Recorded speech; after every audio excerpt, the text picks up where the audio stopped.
Hello and welcome to this week's episode of the Africa Within podcast, where we hold crucial conversations on health, peace, and climate change in Africa. I'm Nontobo Mlambo, your host, and today I've decided that we should dive into the most pressing health, insecurity, and climate change related issues and events shaping the African continent since the beginning of 2025. So we've got everything covered from disease outbreaks to groundbreaking health initiatives. So grab your headphones, earphones, or whatever you use to listen to your podcasts, and let's get started. On top of my list is USAID, which has been setting social media alight.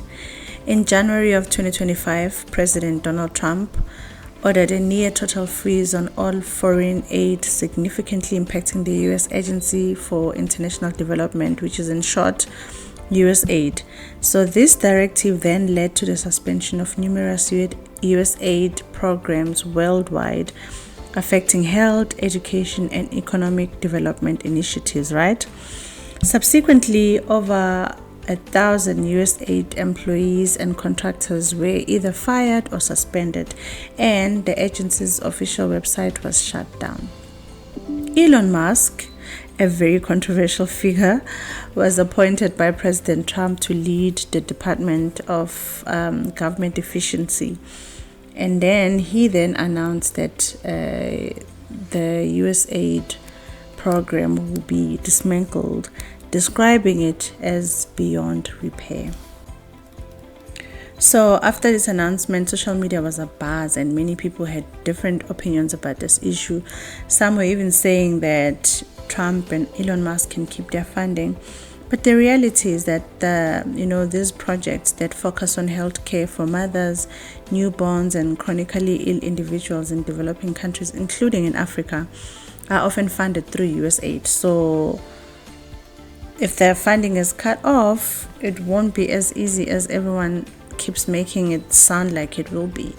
And then these projects, they do form, the backbone of healthcare services in areas where medical infrastructure is inadequate or sometimes entirely lacking, including in crisis areas like South Sudan, where millions of people could lose access to medicines, vaccines, and basic care. For those like me who had no idea how and when and why this fund was ever started, we recently learned that the USAID Fund was created in 1961 by the then US President Kennedy, who was considering it to be a cost-effective way to conduct foreign policy. So it has been in existence for about 60 years, and it's just a pity that fast forward to 2025, Donald Trump and his friend Elon Musk sees it as wasteful expenditure. Like I already mentioned, that there were many reactions to this news, mixed feelings, differing views.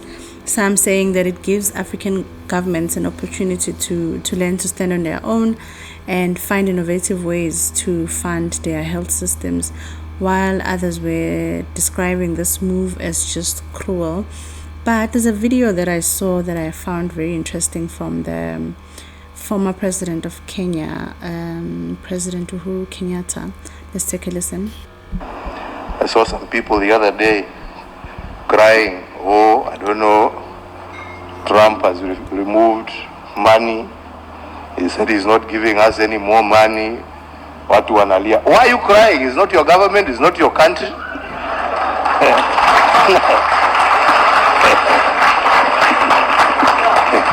He has no reason to give you anything. I mean, you don't pay taxes in America. He is appealing to his people. Shauri yenu bana. This is a wake-up call for you to say, okay, what are we going to do to help ourselves? So a lot has really been happening, and you wouldn't think that it will get more hectic. But actually, Trump went on to say that in South Africa, a certain class of people were being treated badly. And he was making reference to the newly signed into law Land Expropriation Act, and he said that he will be doing an investigation or something like that, and he'll be cutting all sort of funding to South Africa. But in a statement, President Cyril Ramaphosa, he made it very known and very clear that South Africa is not dependent on any major funding from the US. In his statement, he said, I'll quote, "The US remains a key strategic political and trade partner for South Africa, with the exception of PEPFAR aid, which constitutes 17% of South Africa's HIV/AIDS program. There is no other funding that is received by South Africa from the United States," unquote. And this is what he had to say during his State of the Nation address. We are, as South Africans, a resilient people, and we will not be bullied. We will stand together as a united nation, and we will speak with one voice. We are concerned about the potential impact of the decision by the United States government to suspend some of its funding for HIV and TB programs in African countries for 90 days. Now, this funding that we get accounts for about 17% of our country's HIV spend. We have been able, over the years, to provide funding from our own resources, our own fiscus, for our HIV and TB programs. We are looking at various interventions to address the immediate needs and ensure the continuity of the essential services that we might lose if this funding does not come through. Next on my list is the US's intention to withdraw from the World Health Organization. So on the 20th of January, President Trump again signed an executive order initiating the US's withdrawal from the World Health Organization. This action marks the second attempt to exit the WHO following a similar move in 2020 that was later reversed. Withdrawing from the World Health Organization, sir? Ooh, that's a big one. So we paid $500 million to World Health when I was here, and I terminated it.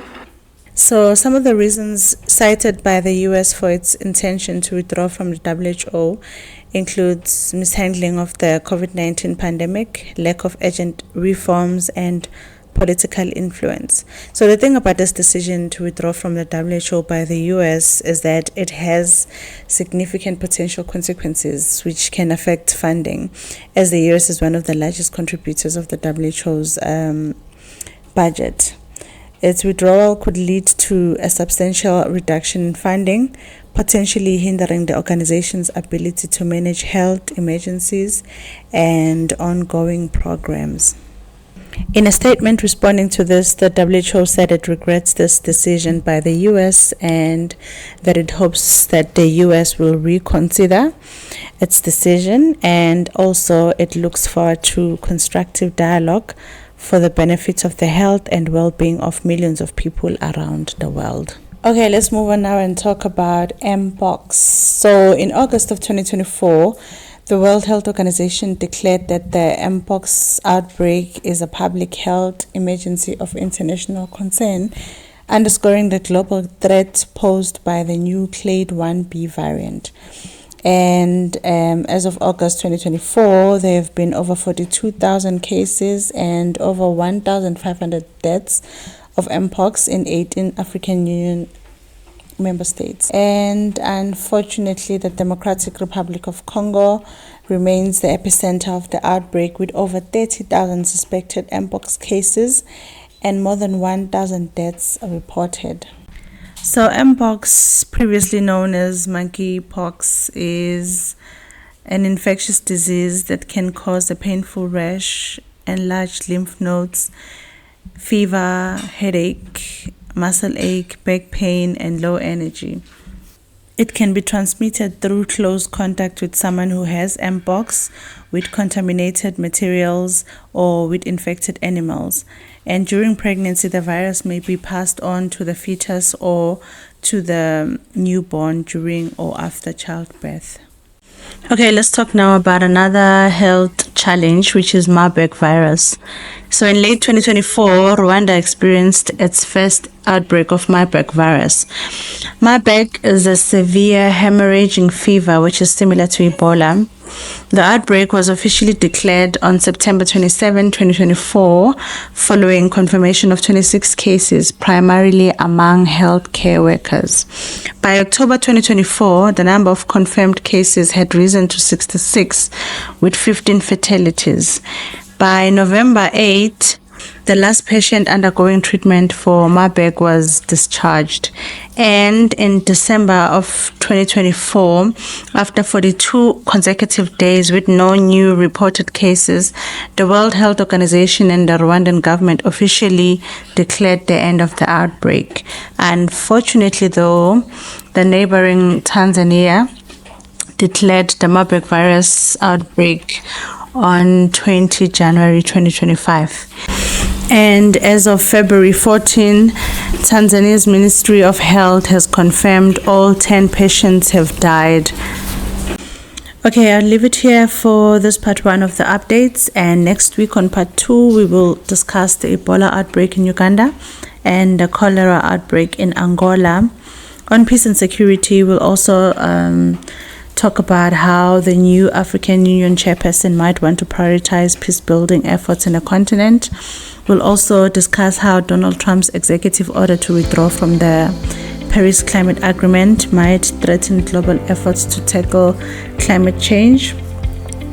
So, as we wrap up today's episode, it's very clear that Africa faces significant health challenges. But amid these challenges, there is hope. Innovative healthcare solutions, dedicated professionals, and resilient communities are driving change across the continent. And the fight for better healthcare and a peaceful world is ongoing. And the nice thing about it is that we all have a role to play, whether that's through awareness, advocacy, or action, or even just podcasting. We all have a role to play. Stay informed, stay engaged, and let's work together for a healthier Africa. Until next time, take care of yourselves and stay healthy. Thank you for listening.